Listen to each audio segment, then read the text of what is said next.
तो सरकार में बैठ करके पूरा खनिज संपदा जो है कुर्मी की जमीन पर, कुर्मी क्षेत्रों में है। यहाँ तो अनुसूचित जनजाति की आबादी कम है, यहाँ कुर्मी की आबादी ज़्यादा है, इसका जल जंगल ज़्यादा है, इसका ज़मीन ज़्यादा है, खेत बाड़ी इसका ज़्यादा है, गांव इसका ज़्यादा है। तो इसका ज़मीन को यहाँ पे कोयला, अबरक, सोना, चांदी, लोहा, यूरेनियम, मीथेन सब है। तो इसको लूटने के लिए वो लोग कुर्मी को कर रहा है। इस क्षेत्र को उपनिवेशवाद बना करके, आज भी झारखंड में उपनिवेशवाद बना करके सत्ता में बैठ करके एक समाज इसको उपनिवेशवाद करके लूट रहा है। और देख ही रहे अभी झारखंड में किस तरह बालू का लूट, कोयला का लूट, लोहा का लूट, अबरक का लूट, सोना का लूट, लकड़ी का लूट, जमीन का लूट, तमाम चीज लूट रहा है। अगर सरकार आपकी मांगे नहीं मानती है तो आपका अगला बहुत जल्द हम लोग राज्य स्तरीय आंदोलन की घोषणा करने जा रहे हैं। सरकार नहीं मानेगी तो जरूरत पड़ने पर हम लोग विधानसभा घेराव का भी निर्णय चर्चा कर रहे हैं। 20 सितंबर को जो आदिवासी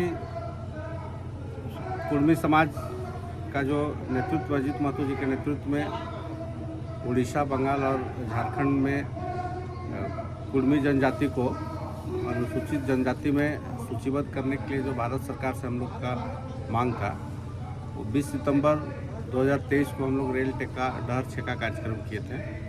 तो उसी का समीक्षा बैठक के रूप में आज हम लोग यहाँ पे उस कार्यक्रम की समीक्षा किए कि वो आंदोलन किस रूप में हम लोग उस आंदोलन को वहाँ तक पहुँचाएं और फ्यूचर फिर हम लोग किस आंदोलन को कहाँ तक ले जाना है, किस रूप में लड़ना है। इन्हीं सवालों पर आज जो है कि विस्तार से हम लोग बैठ करके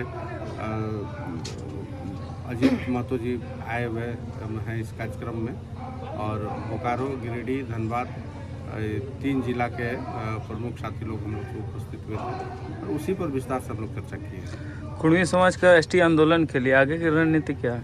देखिए, हम लोग जिस तरह से नेताओं का, केंद्र सरकार का जो जनजातीय विभाग का जो मंत्री हैं उनका बयान और राज्य सरकार का जो जिस तरह से मौन धारण किए हुए चुप्पी है इस सवाल पर या जो विरोध करने का जो तरीका है वो स्पष्ट है कि पूरे कुर्मी जनजाति समाज को इस सवाल पर जागरूक होना होगा और मुखर होना होगा और इसको आंदोलन का ही रूप देना होगा, आंदोलन पर ही भरोसा करना होगा, विश्वास करना होगा।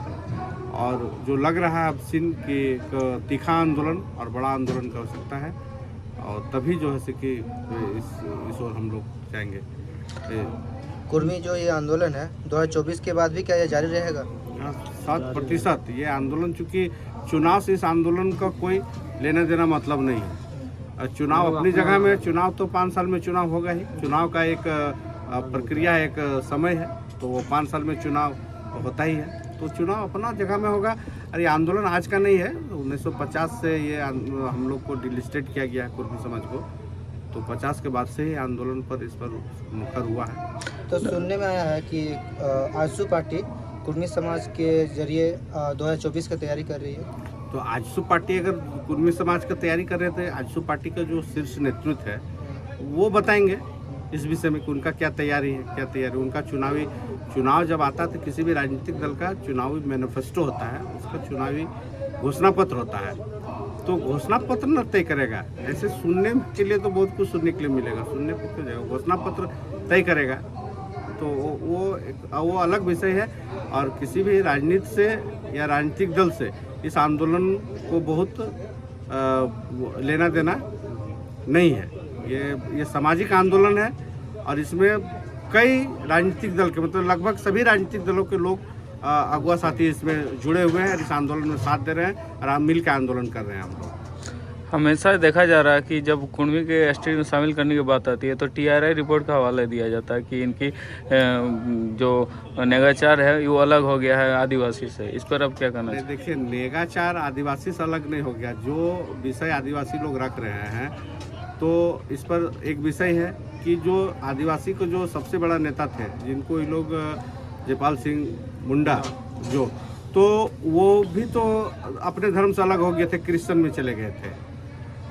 आपके जाकर के जो इसके बाद आदिवासी समाज के नेता जो है कि वो एक सनातन आदिवासी समाज का फिर गठन किए। उसके बाद जो जिसको हम लोग भगवान बिरसा मुंडा के नाम से हम लोग भगवान का दर्जा दिए हुए झारखंड के लोग, उनको भगवान बोलते हैं, भगवान बिरसा मुंडा, वो भी उनके पिताजी वो खुद क्रिश्चियन धर्म को अपना लिए थे। तो सारे लोग तो धर्म परिवर्तन किए थे। जो लोग ये आरोप लगा रहे हैं उन लोग पर ये वो लोग ही तो वो कर लिए हैं। कुर्मी समाज के लोग या कुर्मी नेता कभी किसी धर्म को नहीं अपनाए, कहीं भी नहीं अपनाए हैं। तो ये सब राजनीतिक स्टंट है, पॉलिटिक्स कर रहे हैं। ऐसा बात नहीं कि आदिवासी के जो बड़े नेता थे रामदयाल मुंडा जी, तो वो बोले कि कुर्मी को एसटी मिलना चाहिए। मिंज साहब गोस्नर कॉलेज के पूर्व थे, वो बोले कि मिलना चाहिए। हेमंत सोरेन कुर्मी समाज के सभाओं में सम्मिलित हुए हैं, वो बोले कि कुर्मी को मिलना चाहिए। एनी होरो वो चिट्ठी लिख कर दिए कि कुर्मी को मिलना चाहिए। आपका हेमंत सोरेन ही चिट्ठी लिख करके अनुशंसा किए दिए हैं, आज आनाकानी कर रहे हैं। अर्जुन मुंडा जी खुद दिए हैं। तो आदिवासी के बड़े बड़े नेता तो दिए हैं कि कुर्मी को मिलना चाहिए। फिर तो अर्जुन मुंडा तो अपनी बातों से पलट गए कि एसटी के आदि कुर्मी के लिए कुर्मी का कोई भी मुद्दा केंद्र के पास लंबित नहीं है। वो तो खुद ही अनुशंसा करके भेजे थे। और इतने समय से कुर्मी समाज के लोग प्रधानमंत्री से, राष्ट्रपति से, गृह मंत्री से, अर्जुन मुंडा जी से लगातार हम लोग पत्राचार कर रहे हैं, लगातार मेमोरेंडम दे रहे हैं, लगातार अपनी बात को रख रहे हैं। और भारत का संविधान अनुच्छेद 342 बोलता है कि टीआरआई रिपोर्ट का जरूरत ही नहीं है। कुर्मी को, किसी भी कास्ट को अनुसूचित जनजाति सूची में सूचीबद्ध करने के लिए, अनुसूचित जाति में सूचीबद्ध करने के लिए 341 अनुच्छेद और 342 में कहीं ऐसा नहीं बताया गया है कि टीआरआई रिपोर्ट के बिना उसको सूचीबद्ध नहीं किया जा सकता है। ये सब नहीं देने का ये सब करामा है, कारनामा है। अगर सरकार आपकी मांगे नहीं मानती है तो आपका अगला बहुत आंदोलन? जल्द हम लोग राज्य स्तरीय आंदोलन की घोषणा करने जा रहे हैं। सरकार नहीं मानेगी तो जरूरत पड़ने पर हम लोग विधानसभा घेराव का भी निर्णय चर्चा कर रहे हैं कि विधानसभा का भी हम लोग घेराव करेंगे और जरूरत पड़ी तो हम लोग ये लड़ाई फिर दिल्ली तक लेकर के चलेंगे। इस राज्य में सबसे ज़्यादा जमीनों की लूट खरोच कुर्मी को ही हुई है, तो कुर्मी को आखिर वंचित रखने का क्या यस इसलिए कि देखिए, झारखंड जो 24 जिला का झारखंड है, इसमें 13 जिला शेड्यूल जिला बना दिया है, जहां एसटी को केवल लाभ मिल रहा है, मतलब 5वीं अनुसूची का लाभ मिल रहा है। और 5वीं अनुसूची में जल, जंगल, भाषा, संस्कृति, प्रथागत व्यवस्था, सारे चीज़ को संरक्षित किया गया है। तो जैसे ही जो झारखंड का जो कुर्मी 32 गो कास्ट जो अनुसूचित जनजाति में सूचीबद्ध है, वो कास्ट को 5वीं अनुसूची का लाभ मिल रहा है और उसके लिए उसका जमीन का भी स्पेशल स्टेटस संरक्षण मिल रहा है। अभी पेशा कानून भी उसके लिए लागू मिल रहा है, पेशा कानून का भी उसको लाभ मिलेगा। लेकिन कुर्मी जाति को एसटी से निकाल दिया और एसटी से डिलिस्टेड हो गया, तो कुर्मी का भी जल, जंगल, जमीन जो है, भाषा, संस्कृति है वो, या प्रथागत व्यवस्था, उसको जो है कि कानूनी मान्यता संरक्षण जो 5वीं अनुसूची को मिलना चाहिए वो संरक्षण नहीं मिल रहा है। यही कारण है कि कुर्मियों को जमीन का लूट मचा हुआ है। और जो अनुसूचित जनजाति में सूचीबद्ध 32 जात है, वो उसको जो है कि एकदम उसका सारा चीज़ को संरक्षित किया जा रहा है, उसको कानून का संरक्षण दिया जा रहा है। तो इसी बात को तो लड़ाई है। जो खनिज संपदा कुर्मी की जमीन में है, कुर्मी को अगर एसटी में शामिल कर देंगे तो इसको 5वीं अनुसूची का संरक्षण मिलेगा कुर्मी को, और फिर कुर्मी को पेशा कानून का भी संरक्षण मिलेगा। तो जब पेशा कानून का संरक्षण मिलेगा तो ग्राम सभा का पावर मजबूत हो जाएगा। जल पे, जंगल पे, जमीन पे, ये सब सवालों पर ज़्यादा ग्राम सभा का अधिकार हो जाएगा। तो कुर्मी का कास्ट, कुर्मी गांव भी जो है ग्राम सभा तय करने लगेगा। यहाँ पे फिर लूट नहीं मचा सकते, झारखंड का लूट नहीं होगा। यही कारण है कि सत्ता में बैठ करके 28% रिजर्वेशन का लाभ लेकर के आज 81 सीट में 28 गो सीट अनुसूचित जनजाति जो सूचीबद्ध है वो जीत करके जा रहे हैं। कुर्मी तो जनरल सीट से जीत करके जा रहे हैं। तो सरकार में बैठ करके पूरा खनिज संपदा जो है कुर्मी के जमीन पर, कुर्मी क्षेत्रों में है। यहाँ तो अनुसूचित जनजाति की आबादी कम है, यहाँ कुर्मी की आबादी ज़्यादा है। इसका जल जंगल ज़्यादा है, इसका ज़मीन ज़्यादा है, खेत बाड़ी इसका ज़्यादा है, गांव इसका ज़्यादा है। तो इसका ज़मीन को यहाँ पे कोयला, अबरक, सोना, चांदी, लोहा, यूरेनियम, मीथेन सब है।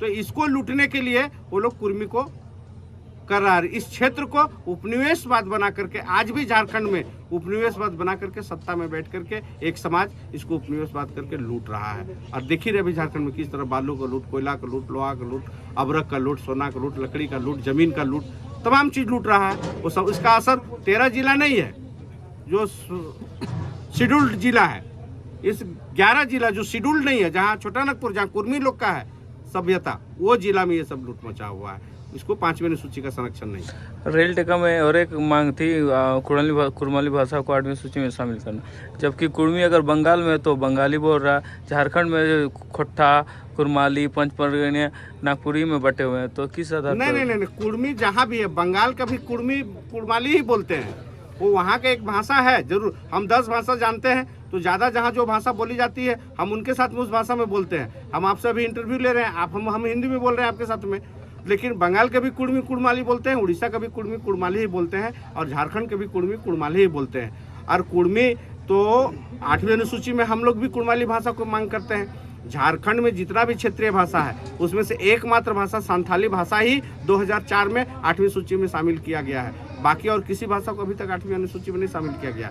बाकी दूसरा बहुत सारा नेशनल भाषा है जिसको 8वीं अनुसूची में रखा है, और झारखंड में आज क्षेत्रीय भाषा का भी दर्जा उसको दिया हुआ है। इस बात का भी हम लोग विरोध करते हैं कि झारखंड में ऐसे भाषाओं को जिसको क्षेत्रीय भाषा का दर्जा दिया गया है, जो राष्ट्रीय स्तर का भाषा, राष्ट्रीय भाषा है या अंतर्राष्ट्रीय भाषा है, उन लोगों को भी यहाँ पर क्षेत्रीय भाषा का दर्जा दिया। ये झारखंड के लिए दुर्भाग्य है। लगातार आदिवासी समाज कुड़मी को एसटी में शामिल होने का विरोध कर रहा है, आप क्या कहना चाहेंगे?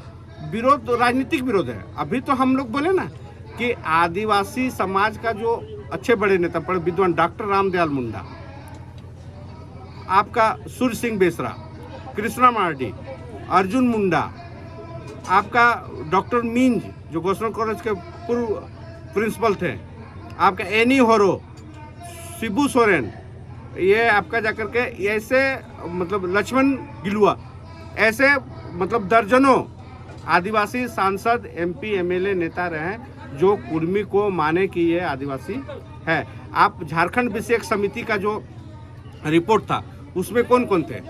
उसमें एनी होरो थे, उसमें डॉक्टर रामदयाल मुंडा थे, उसमें सूर्य सिंह बेसरा थे, उसमें शिबू सोरेन थे। इसके अलावा भी BP केसरी जी थे उस समिति में। तो ऐसे नेता जो गैर आदिवासी या आदिवासी थे, सारे लोग समन्वय समिति विषय में बोले कि कुड़मी यहाँ का आदिवासी है और गैर सरकारी आदिवासी है। तो फिर अगर उन लोग मान रहे हैं तो फिर विरोध राजनीतिक विरोध है। इसको समझने की कोशिश कीजिए, ये लोग राजनीतिक विरोध है। कुछ लोग चाहते हैं कि समाज में सत्ता में, झारखंड की सत्ता में बैठे और झारखंड को लूटे। जो झारखंड को लूटने वाला समाज है या झारखंड को जो बांटना चाहता है, झारखंडी को कमजोर करना चाहता है, झारखंडियत को कमजोर करना चाहता है, वही समाज कुड़मी को आदिवासी होने का विरोध कर रहे हैं। क्या आप मानते हैं कि रेल टेका में आपके एसयू के पार्टी में होने के कारण कुछ लोग कम पहुंचे थे? नहीं, रेल टेका तो हम लोग को सफल हो रहा और सभी लोग उसमें शामिल हुए थे, सभी दल के लोग। आप तो उस समय उपस्थित थे, आपका कैमरा चल रहा था, आप खुद वहाँ से लाइव भी कर रहे थे, आप देखें तो कौन सा दल के लोग नहीं पहुँचेंगे? सभी दल के लोग और सभी लोगों का समर्थन रहा।